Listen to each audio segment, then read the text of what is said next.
नमस्कार, मैं हूं आशीष चित्रांशी और आप देख रहे हैं the news launcher. Hot topic with Hemant Tantri. लाइए स्क्रीन पर हेमंत जी को। स्वागत है हेमंत भाई आपका। ज्ञानेश कुमार का एसआईआर 12 राज्यों में किस गति से चल रहा है और किस मनमानी से चल रहा है, ये अब सारा देश देख रहा है। लेकिन लाखों बीएलओ, वॉलेंटियर्स, अदृश्य वॉलेंटियर्स, सब कुछ है, सब कुछ है। उसके बावजूद ज्ञानेश कुमार बंगाल में गुपचुप तरीके से 1000 प्राइवेट लोगों की भर्ती करने जा रहे हैं। एग्जैक्ट संख्या 1050 है। अभी हम आपको बताएंगे 1000 और 50 कौन से हैं। 50 सॉफ्टवेयर के लिए है। कौन सा ऐसा सॉफ्टवेयर है, किस पर ये काम होना है, क्या सॉफ्टवेयर के लिए काम नया होना है। कहीं वो आनंद वाले सॉफ्टवेयर तो नहीं है जिस पर कोई चर्चा नहीं हुई। जितना चुनावी प्रक्रिया को हम लोग जानते हैं, जितना हम पूर्व के चुनाव आयुक्तों से सुने हैं, टीएन शेषन, लिंगदोह से, कृष्णमूर्ति के दौर से होते हुए कुरैशी साहब, लवासा साहब और रावत जी को हम सुन ही रहे हैं।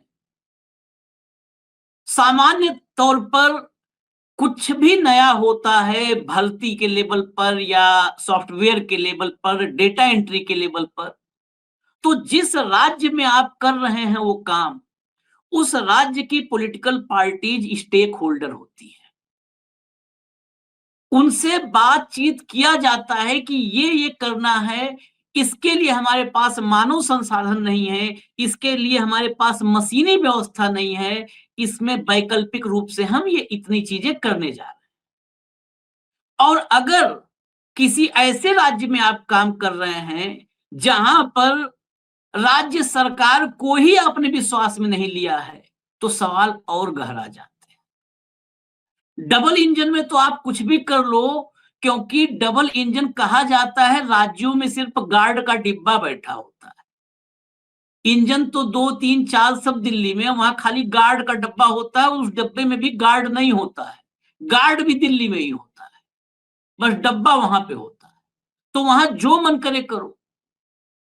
जो राज्य विपक्ष शासित हैं, उन राज्यों में तो और जिम्मेदारी बनती है। जब आप पर सवालों के गट्ठर हो आपके सामने, एक दो सवाल नहीं, तब तो और जिम्मेदारी बनती है। बार बार यही कुरैशी साहब, यही लवासा साहब तो कहते हैं, जब आप पर इतने सवाल हैं तो आपको और ट्रांसपेरेंट होने की जरूरत है कि आप सबकी जुबान बंद कर दो। लेकिन आप तो इतने ढीठ हो चुके हो कि जब सवाल 1000 होते हैं तो कहते हो 50 सवाल और करो, जाओ, क्या कर लोगे मेरा, इस भाव में आप हो, क्या कर लोगे। बंगाल में 1050 प्राइवेट लोगों की भर्ती। एसआईआर तो 1 महीने का, 30 दिन का। अभी बस दिसंबर में 5 तारीख तक सब फरियाद लोगे आप लोग। 1 साल के लिए भर्ती। क्या मंतव्य है, मोटिव क्या है, मंशा क्या है, नीयत क्या है आपकी,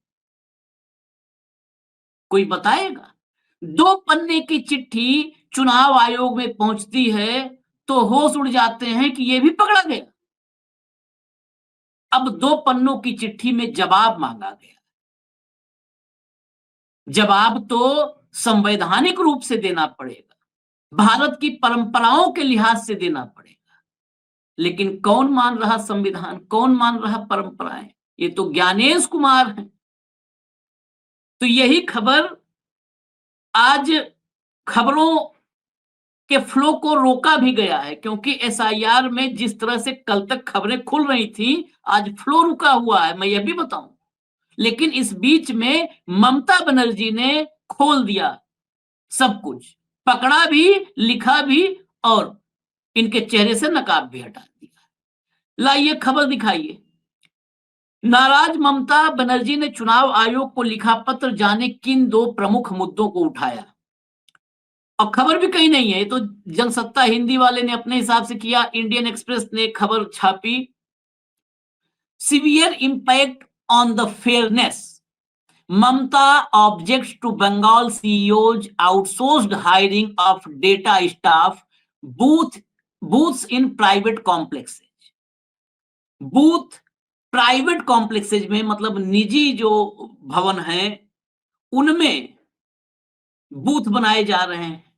सामान्य तौर पर नहीं होता है, असामान्य कुछ कहीं पर ऐसा है तो करना पड़ता है, कहीं कॉन्स्टिट्यूशन में नहीं लिखा है कि नहीं हो नहीं सकता, लेकिन सामान्य तौर पर परंपराओं की बात होती है ना।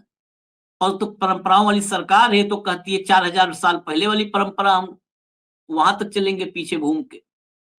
लेकिन परंपराओं को तोड़ करके अगर आप निजी क्षेत्रों में, अब मान लीजिए कॉलेज में बना रहे हैं बूथ, वो कॉलेज आज की तारीख में शिक्षा विभाग पूरा शिक्षा माफिया कहां से तार उसके जुड़े हुए हैं। प्राइवेट कॉलेज है, आपने देखा था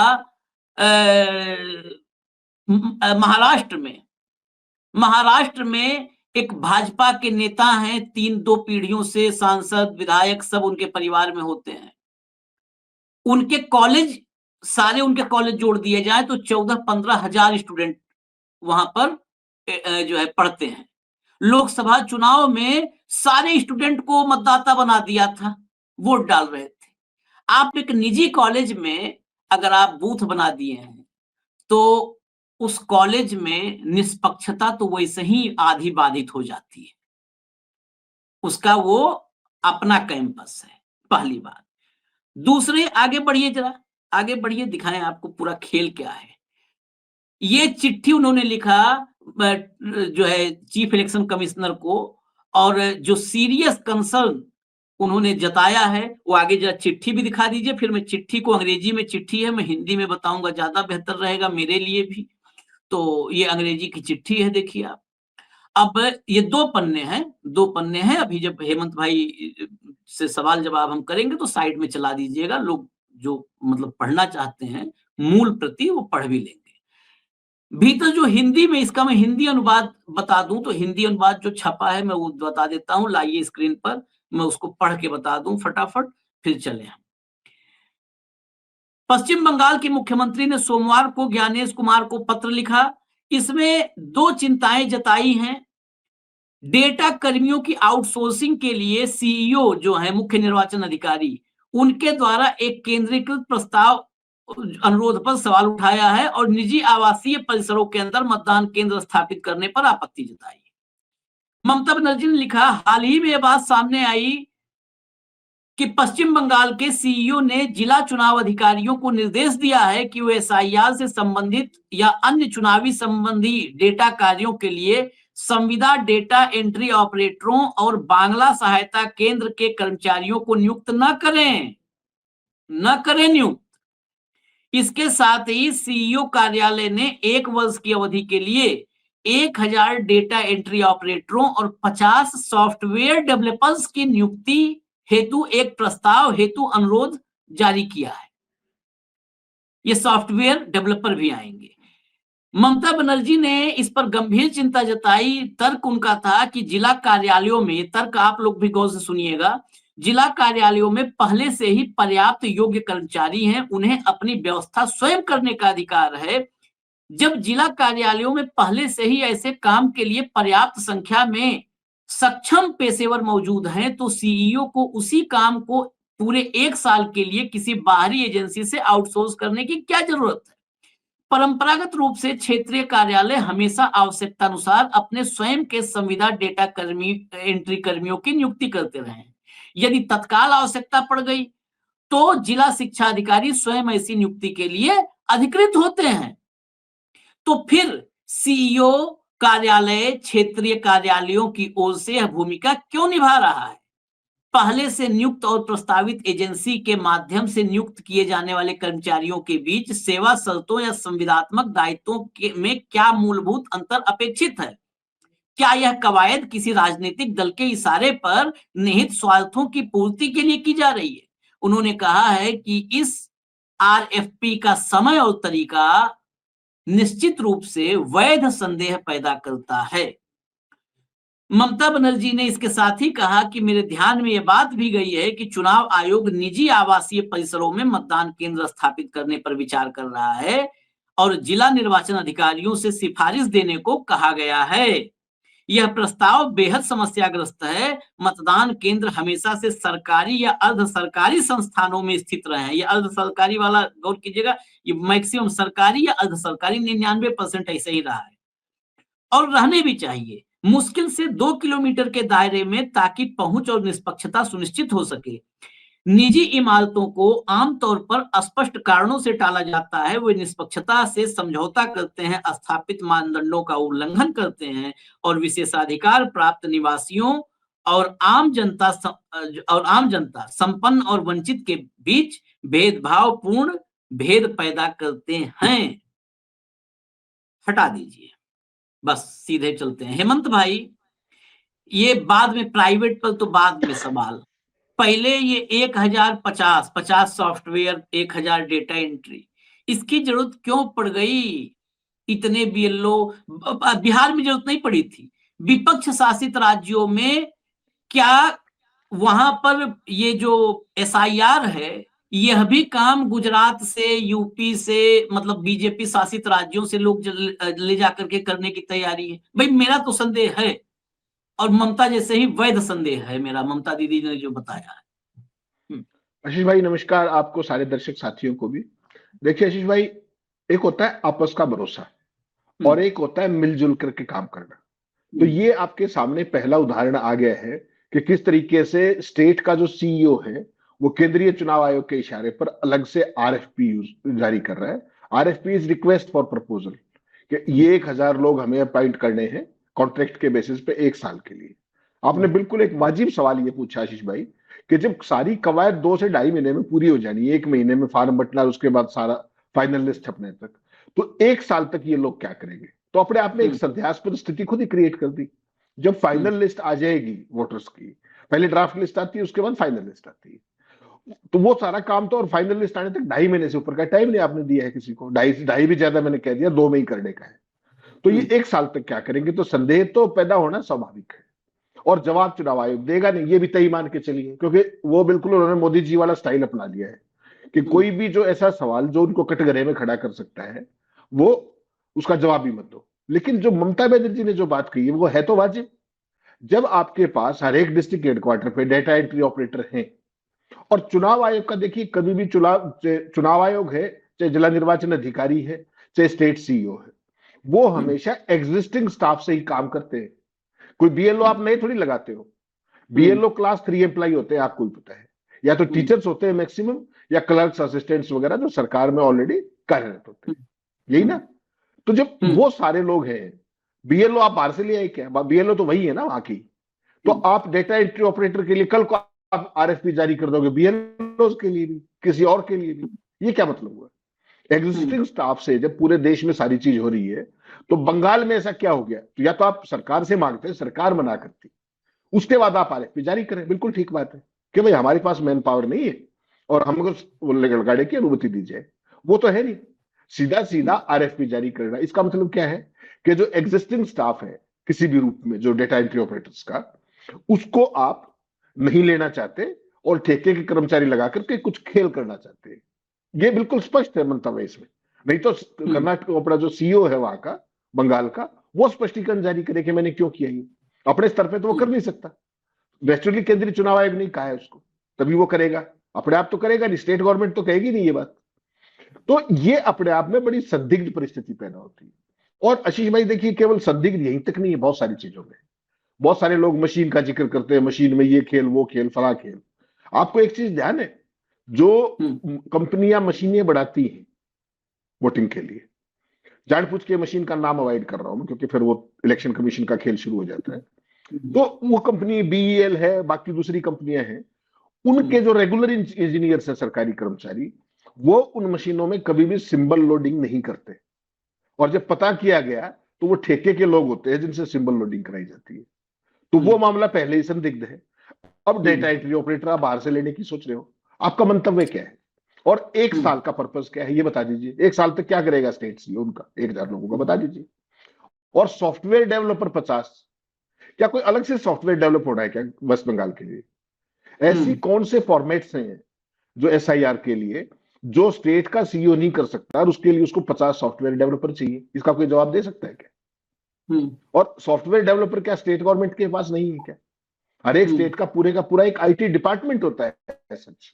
उसका बाकायदा एक एचओडी होता है, पूरा काडर होता है नीचे से लेकर ऊपर तक। तो वहां भी यूज नहीं करोगे, वो भी सॉफ्टवेयर डेवलपर लगाओगे आप।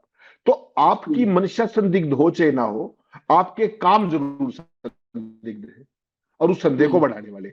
इसको तो आप मानेंगे ना, इस बात को सहमत होंगे ना कि ये बात 100% सही है। तो वो संदेह पैदा करना होना तो ये चाहिए कि जहां पोजीशन की सरकार है वहां उनके पूरे सहयोग से काम करो आप।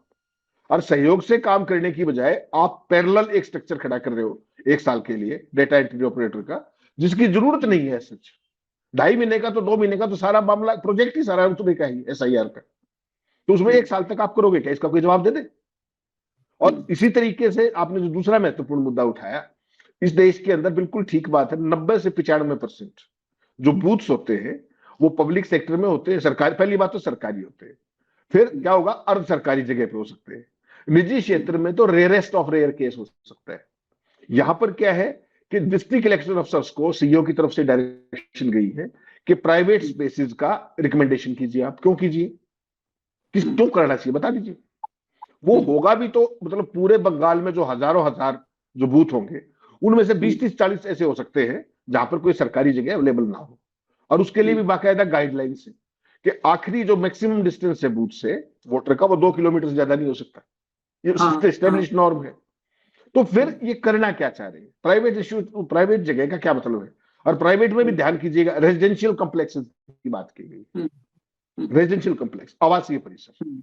तो ये अपने आप में दोनों ही चीजें संदिग्ध है। और आप एक चीज तो मान के चलिए, जो हम पहले दिन से कह रहे थे कि ममता और राज्यों के सीएम्स की तरह या और राज्यों के विपक्ष के नेताओं की तरह इस मामले को लेने वाली नहीं। उनकी हर चीज पे बहुत बारीक निगाह है, और जहां जहां गड़बड़ी की स्कोप हो सकते हैं उन पे वो हर चीज को ऑब्जेक्ट कर रही है ऑन रिकॉर्ड। और ध्यान रखिएगा इस बात का भी कि आपको पता है जो अपने क्या नाम है, वेस्ट बंगाल, केरला और तमिलनाडु, इसको SIR को चैलेंज भी कर रखा उन्होंने सुप्रीम कोर्ट में, और उस पर नोटिस भी हो रखा है। तो जब वहां बहस होगी 25 और 26 तारीख को, वहां ये बात भी आएगी कि भाई आपको 1000 डेटा एंट्री ऑपरेटर क्यों चाहिए बंगाल के अंदर, क्या बाकी स्टेट्स में चाहिए क्या? तो ये सारी चीजें बेसिकली जो ये आपका चुनाव आयोग और इसके सीईओज है ना, जो चीज संदिग्ध ना भी हो सकता है, आपकी मंशा संदिग्ध ना हो, उसके बाद भी आपके काम संदिग्ध है, और उस पूरे प्रोसेस को संदिग्ध बनाने की कोशिश कर रहे हैं। एक तरफ तो चुनाव आयोग, आपको पता है सारे BLOs किस तरीके से तमाम जगह विरोध की स्थिति है, चाहे तमिलनाडु हो, चाहे केरला हो, चाहे वेस्ट बंगाल हो, एक वो पार्ट है। दूसरा, इस तरह की चीजें आप कर रहे हो, फिर डेली अपडेट दे रहे, आज भी अपडेट दिए दे कि हर एक स्टेट के अंदर इतने इतने फार्म बट गए हैं, ये हो गया है, वो हो गया है। तो ये हो क्या रहा है, किस रूप में हो रहा है, कोई इसकी कोई वो तो है नहीं, किसी भी तरीके से फैक्ट तो एस्टेब्लिश हो नहीं रहे किस चीज के। एक तरफ इतना जबरदस्त विरोध है, आपने देखा तमिलनाडु में बिल्कुल ऑर्गेनाइज्ड विरोध था, केरला के अंदर विरोध था, खासतौर पे BLOs की मौत के बाद 16 BLOs की डेथ हो चुकी है। तो इस सारे पे चुनाव आयोग को they should come clean on this. और जो ये सवाल ममता ने उठाए, ये तो बहुत ही वाजिब सवाल है, संविधान के दायरे में है।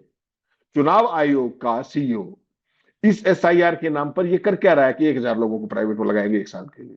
लॉजिक बताए। पहले सरकार से पूछता, सरकार कहे कि हमारे पास अवेलेबल नहीं है मैन पावर, तो आप लगाइए, चाहे फिर 5000 लगाइए, कोई समस्या नहीं, लेकिन मांगिए तो सही। कल को आप कहेंगे नहीं नहीं हम तो BLO भी अपने नहीं लगाएंगे ठेके में, फिर क्या करोगे आप? There is no end to this. तो मुझे लगता है कर्नाटक, उसका जो वेस्ट बंगाल का सीईओ है उसको भी, और गणेश गुप्ता को भी, they should come clean on both the issues कि ये सारी चीज क्यों कर रहे हैं, वो कर रहे हैं या नहीं कर रहे। पहली बात तो निश्चित तौर पे कर रहे हैं, जब RFP जारी हुआ है तो कर ही दिया, मांगी ही कर्मचारी तो। और इसी तरीके से अगर रिकमेंडेशन मांगी तो वो भी ऑन रिकॉर्ड की बात है, चीफ मिनिस्टर तो गलत चिट्ठी लिखेगी नहीं ऐसे। तो इस सारे मामले में दोनों तरफ से मिलजुल कर काम करने की बजाय, ये तो सीधी सीधी बात होगी कि जहां आशीष चित्रांशी मैं उनके स्टाफ को यूज ही नहीं करूंगा। क्यों नहीं करूंगा भाई? वो है तो सरकार का ही, वो केंद्र सरकार हो चाहे राज्य सरकार हो, या गणेश गुप्ता कोई नई परिपाटी साबित वो शुरू करना चाह रहे हैं। अपने आप में ये बहुत संदिग्ध है, और मुझे लगता है इसको इमीडिएटली एड्रेस किया जाना चाहिए, वरना माहौल भी खराब हो सकता है इससे। नहीं, लेकिन लगता है कि एड्रेस किया जाना चाहिए, लेकिन आपको कहीं जरा सा भी ये भरोसा है कि एड्रेस किया जाएगा? नहीं नहीं, चिट्ठियों का अगर एड्रेस किया जाना होता तो ये होता ही ना। तो करते ही नहीं मैं है। वही कह रहा हूँ कि इसका सलूशन में कई बार होता है, तो मैं सलूशन पे जरूर सवाल करता हूँ। चिट्ठियां, मुझे लगता है अगर सारी चिट्ठियां एक साथ, जितनी चिट्ठियां अब तक लिखी गई हैं, अगर भंगार में बेच दिया जाए निर्वाचन सदन में, तो नई गाड़ी आ जाएगी ज्ञानेश कुमार के लिए। हाँ, कुंटलों हो गया होगा चिट्ठियों का, कुंटलों। कितनी चिट्ठियां, चिट्ठियां, सबूत, 18,000 दस्तावेज। एफिडेविट तो भेजा था अखिलेश यादव ने। राहुल गांधी रोज दस्तावेज ही बना रहे हैं। ममता बनर्जी जब से एसआईआर शुरू हुई है तब से कितनी चिट्ठी भेज चुकी। ये चिट्ठियों से होगा क्या, यह भी जरूरी है जनता के बीच में जाना, दर्शकों के बीच में, कि इन चिट्ठियों का निष्कर्ष क्या होगा, यही फाइनली बस खाली बता दीजिए, इससे होगा क्या। नहीं नहीं, देखिए मैं तो आशीष भाई वही कहता हूं, जब एक फेडरल स्ट्रक्चर के अंदर केंद्र के अपने अधिकार हैं, स्टेट के अपने अधिकार हैं, और चुनावी प्रक्रिया में आप हमेशा से देखिएगा, कोई आज की बात थोड़ी कि पहला चुनाव हो रहा है या पहला एसआईआर हो रहा है, 1952 से ये कार्यक्रम चल रहा है। तो अब ये इश्यूज क्यों उठ रही है, पहले क्यों नहीं उठते थे? क्योंकि वो मिलजुल के काम करते थे। भाई एसआईआर होना है तो स्टेट गवर्नमेंट की मदद से करो ना आप, स्टेट गवर्नमेंट को फिक्स करने का जरिया क्यों बना रहे हो आप? लेकिन ज्ञानेश गुप्ता है उनका नाम, उनको अपने बॉस को प्लीज करना है, और उनको ये दिखाना है कि देखो मैंने ममता बनर्जी को इतना परेशान कर रखा है कि हर रोज चिट्ठी लिखनी पड़ती है मुझे। तो ये भी तो पर्पज हो सकता है ना। तो कुल मिलाकर के ये जो पूरे जो चुनाव आयुक्तों का देखिए जो व्यवहार होता था ना आशीष भाई, वो हमेशा सबको साथ लेकर चलने का होता है, इंक्लूसिव, दे इंक्लूड एवरीथिंग। कोई अगर कोई छोटी सी भी, जैसे मान लीजिए जब जाएंगे इलेक्शन कमिश्नर्स वहां पे, छोटी से छोटी जो अपनी मान्यता प्राप्त पार्टी है, जो रिकग्नाइज्ड है, उससे लेकर के बड़ी से बड़ी सत्तारूढ़ पार्टी को वो बुलाते हैं, उनसे इंटरेक्शन करते हैं, ठीक। और यहां ज्ञानेश गुप्ता अपनी ही सरकार, प्रदेश सरकार के कर्मचारियों को नहीं लेना चाहते, सॉफ्टवेयर डेवलपर को नहीं लेना चाहते। इसका मतलब क्या है कि वो कोई इंडिपेंडेंट कुछ करना चाह रहे हैं क्या? तो ये तो एक नई चीज होगी देश में। और वो क्या करना चाहते हैं ये भी बता दे जरा एक बार। सीधे सा एक सोच था कि भाई स्टेट गवर्नमेंट को बोलते, वो कहें कि साहब हमारे पास नहीं है, तो फिर तो लेने ही पड़ेंगे बाहर से। तो वो औपचारिकता भी नहीं की। आपने कल ही देखा किस तरीके से जो एसआईआर जो कर रहे हैं बीएलओज, उनको 3-3 दिन के लिए इलेक्शन कमीशन ने डेपुटेशन पे लिया। सही बात है, उनको छुट्टी मिल जाएगी इस बार में। अदरवाइज वो क्या है, वो पार्ट टाइम काम करते हैं। बीएलओज की समस्या क्या है, वो 6 दिन तो सरकारी नौकरी करते हैं अपनी, और 7वें दिन छुट्टी के दिन उनके पास टाइम होता है। उसमें आपने कह दिया कि 1 महीने में इतनी बड़ी एक्सरसाइज करो, कैसे हो पाएगी? लेकिन ज्ञानेश गुप्ता है, वो डंडे के दम पे करा रहे हैं। अब उनका हिडन एजेंडा क्या है, वो मैंने आपको इशारा किया था कि ये सारी चीजें जिस गति से हो रही है, मुझे लगता है ये मध्यावधि चुनाव की तरफ बढ़ जाएंगे बहुत जल्दी, ये वेस्ट बंगाल और उसके बाद तुरंत इसी एसआईआर के दम पर कि भाई हमारा खेल हो गया और 400 पार कर दो, कोई दिक्कत ही नहीं, कर देंगे। चलिए, 400 पार, लक्ष्य 400 पार नहीं है, लक्ष्य लोकतंत्र और संविधान के पार जाने का है। Exactly. 400 पार भी माध्यम है। एक बार 400 पार हो गया तो उसके बाद संविधान और लोकतंत्र उस पार हो गया, और इस पार आराम से मोदी जी 1 नेशन 1 लीडर, आराम से बैठे हो। हाँ, आप देख ही रहे हो, अभी महाराष्ट्र में निकाय चुनाव हो रहे हैं। 103 मतलब अलग अलग पार्षद से लेके 103 अब तक निर्विरोध हो चुके हैं। उनमें निर्विरोध होने वालों में कौन कौन है? गिरीश महाजन मंत्री, उनकी पत्नी, एक मंत्री, उनकी मां। परिवारवाद को जड़ से खत्म कर देंगे नरेंद्र मोदी जी, जड़ से। पत्नी निर्विरोध हो जाए, मां निर्विरोध हो जाए, खत्म ना। परिवारवाद तब है जब परिवार चुनाव लड़े, मतदान हो। मतदान नहीं हुआ, कैसा परिवारवाद? मतदान ही नहीं हुआ, कैसा परिवार? उसमें दूसरा भी है, अगर विपक्ष करे तो परिवारवाद, ये करे तो कोई नहीं, वो भी कुछ नहीं। जीत गए सबके सब निर्विरोध, वहां पर मैक्सिमम में या तो नामांकन रद्द हुआ या नहीं तो नामांकन जितने लोगों ने दाखिल किया था सबने वापस ले लिया। और भाजपा बड़े प्राउड से, गर्व से कह रही है कि यही तो मोदी जी की लोकप्रियता है। बताइए। चलिए, इसमें अब तो कई बार क्या लगता है ना, कभी भी आप देखे होंगे जब दुख असह्य हो जाता है तो रोता रोता आदमी हंसने लगता है। वही हो रहा है अब हम हंस रहे हैं तो कई बार देखिए बहुत बहुत ज्यादा कोई महिला या किसी घर में गम हो, वो रोते रोते एकदम कहते हैं लोग पानी डालो इनको आराम करो, रोते रोते हंसने लगते हैं। तो वो हालत हो गई है अब इस लोकतंत्र और संविधान की जो फातिहा पढ़ने क्रम चल रहा है, इसमें अब दुखों की जो सीमा है वो क्रॉस हो चुकी है। इजाजत दीजिए हमें, खबरें और भी जो होंगी वो आप तक हम लाएंगे। ये हमारा ये जो है अनवरत चलता रहेगा ये सिलसिला। धन्यवाद हेमंत भाई, बहुत बहुत धन्यवाद। नमस्कार।